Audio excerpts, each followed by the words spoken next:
Hello everyone and welcome back to my PC Gaming and a Cities Skyline 2 info video. Today we're looking at the editor in Cities Skylines 2. Currently, the game does not include the editor, but will be updated to the game post-release to include it as soon as it's out of beta testing. There's no date on when these modding tools will launch yet, only that they're expected soon. From the start, Cities Skylines 2 was going to include an in-depth editor powerful enough to bring everyone's ideas to life.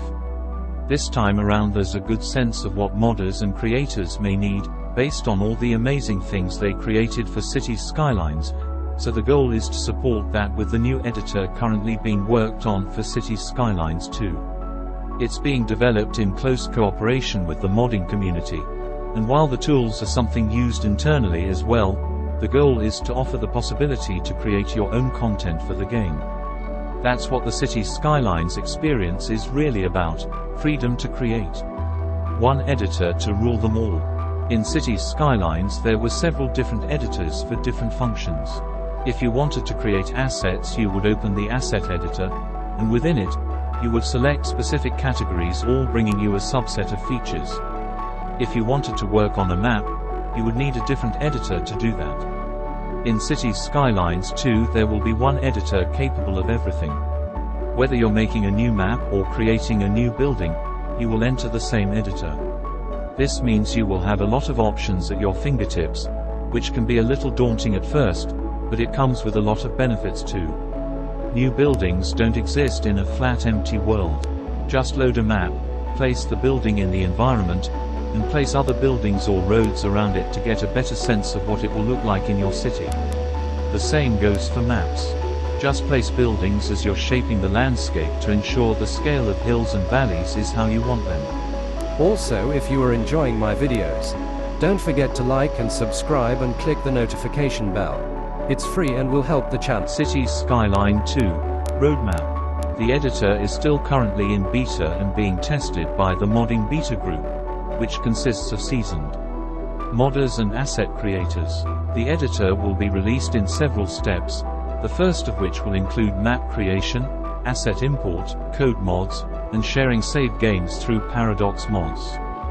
Creating custom maps in Cities Skylines 2 will include what you might expect: shaping the landscape, setting up water sources for rivers and lakes, painting in natural resources and forests, and setting up the basic outside connections for a city.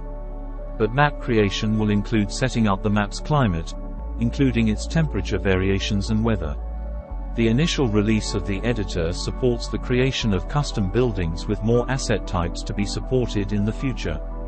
It will allow the import of custom.fbx files with a matching set of textures, set up color variations, decorate the asset, and tweak its stats to fit the new asset.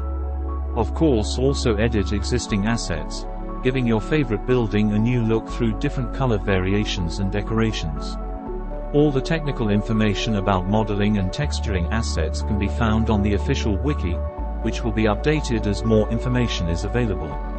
Last, but definitely not least, this update will support code modding.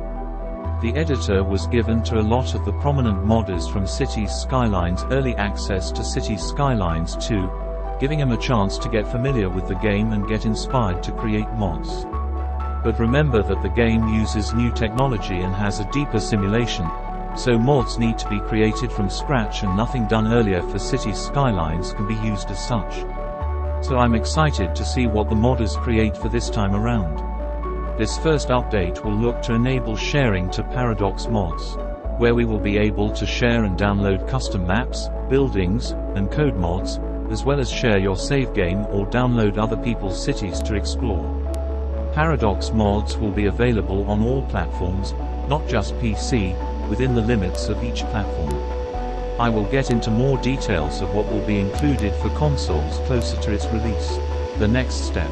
After the release of the editor, the next goal will be to expand its capabilities to include more asset types, giving the ability to create your very own vehicles, trees and bushes, as well as the option to import custom citizen models.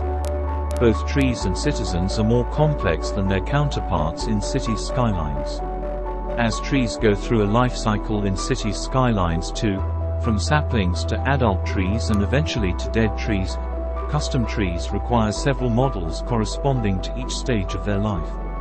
Similarly, citizens go through different life stages which are reflected in their character models, changing from children all the way to seniors.